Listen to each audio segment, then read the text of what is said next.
Je suis rentré au sport à Europe en 72. Donc j'étais d'abord journaliste, je faisais les flashs et les journaux. Je ne suivais pas le sport. Je le suivais pour mon plaisir personnel. Mais alors il y a beaucoup de choses qui ont changé. Par exemple, je raconte toujours une anecdote qui est significative de ce temps-là. C'est que quand j'allais à Nantes voir Nantes jouer, à la fin du match, on était une dizaine de journalistes qui entrions dans les vestiaires. Et la première chose, je m'approchais, on s'approchait souvent vers le footballeur qui avait la parole facile et qui pouvait nous raconter ce qu'il avait ressenti pendant le match. À Nantes, c'était Henri Michel. Et la première chose, quand j'allais vers lui, il me demandait toujours, avant toute chose, alors qu'il venait de terminer un match, hein, passe-moi une gitane.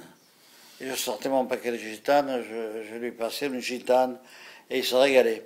Bon, maintenant, il est évidemment interdit de fumer dans un vestiaire. Il est interdit d'aller interviewer des joueurs dans les vestiaires. Il y a des salles de presse, on amène les joueurs, pas toujours d'ailleurs. Alors, ça a complètement changé. Avant, il y avait un contact qui était beaucoup plus facile avec les joueurs.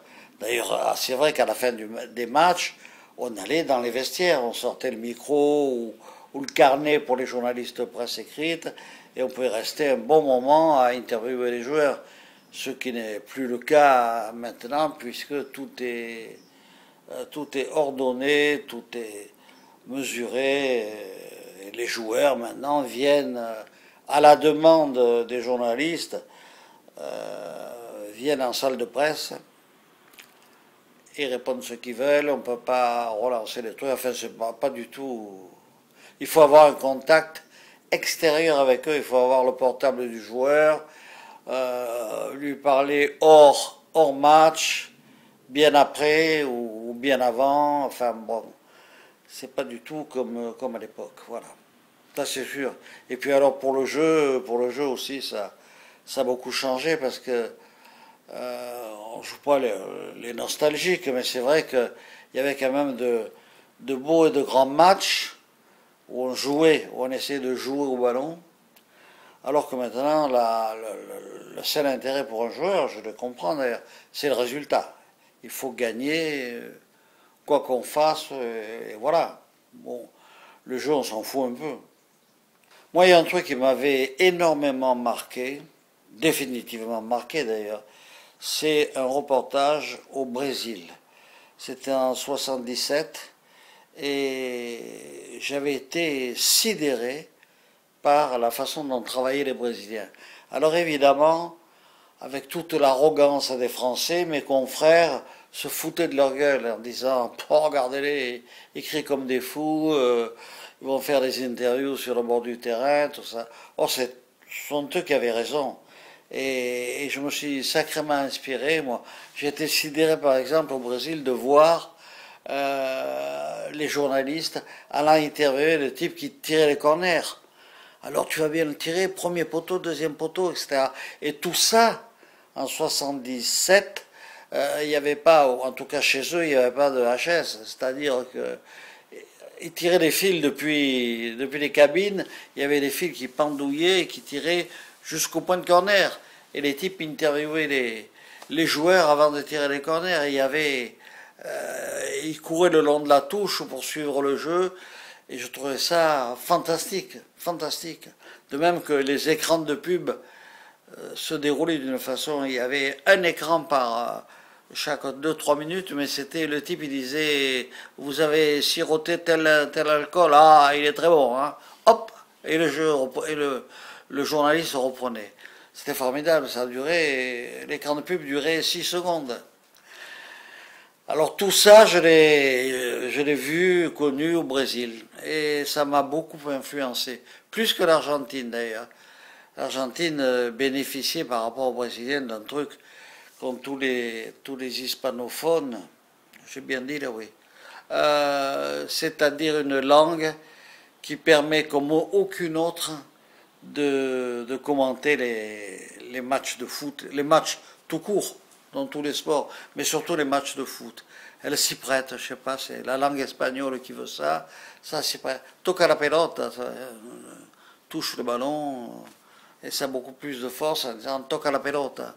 Et il y a un chant aussi. Nous, on a une difficulté, les journalistes français, on avait une grosse difficulté, c'était le manque d'accent tonique.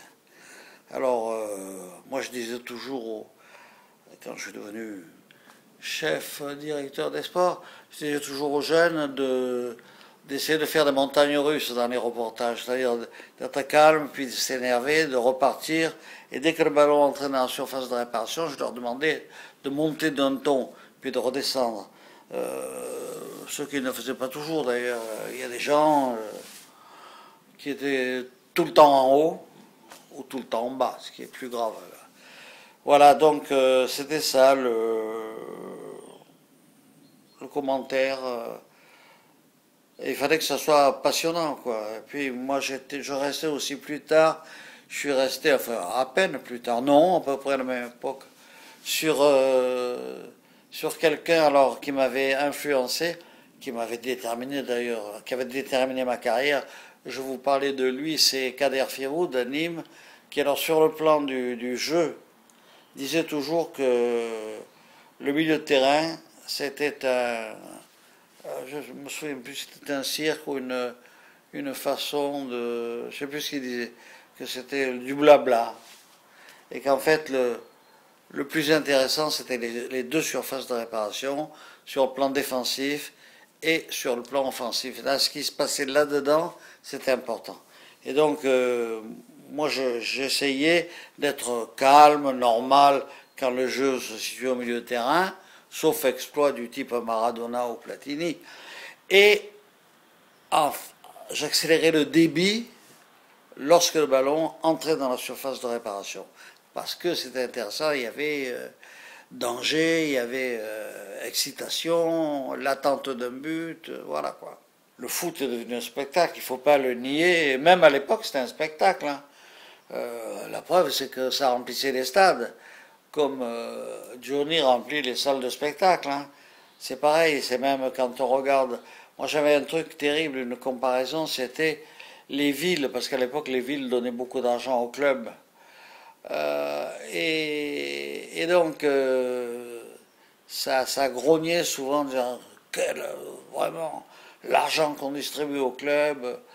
Mais quand on regardait l'argent que dépensaient les villes pour l'opéra local ou pour le théâtre, alors, pour le théâtre, mais sur le plan opéra, c'était formidable, c'était 10 fois plus ou 20 fois plus que le football. Or, il y avait 20 fois moins, 100 fois moins de spectateurs qu'au football. Alors, il fallait considérer quoi? Les gens qui aimaient le foot, les gens qui aimaient l'opéra. Moi, j'aime les deux, et enfin j'aime l'opéra, je suis pas incompétent, hein. Je suis pas... Mais enfin, voilà, ça c'est important, c'est-à-dire que les gens criaient, mais ils avaient tort, parce que les gens qui rouspétaient avaient tort, pour la bonne raison qu'il y avait quand même des stades qui étaient pleins. Quand on voit les anciennes images de Colombes, du stade de Colombes par exemple, ça c'est avant mon époque, où les gens étaient debout, hein, quand on allait au stade et qu'on était debout, ça compressait, il y avait 70 000 personnes. À Colombes, je crois que c'était 60 000. À Marseille, maintenant, actuellement, c'est 67 000 pour un match de foot ordinaire, de championnat. Donc c'est autre chose que l'opéra où il y a 1200 personnes. Alors, je ne suis pas contre l'opéra, loin de là. Mais il y a la réalité, c'est un spectacle qui attire ce qu'on appelle le populo, donc c'est sympa. Et voilà, moi je m'en tiens là. Je trouve que c'est bien, que c'est un spectacle. Alors évidemment, maintenant, le spectacle n'a plus le même intérêt qu'à une certaine époque, parce qu'on joue moins au foot. Encore que quand on voit le Barça, quand on va à Barcelone en pleine forme, on se régale. Voilà. Ou le Real. Mais, ou même Paris quelquefois. Okay.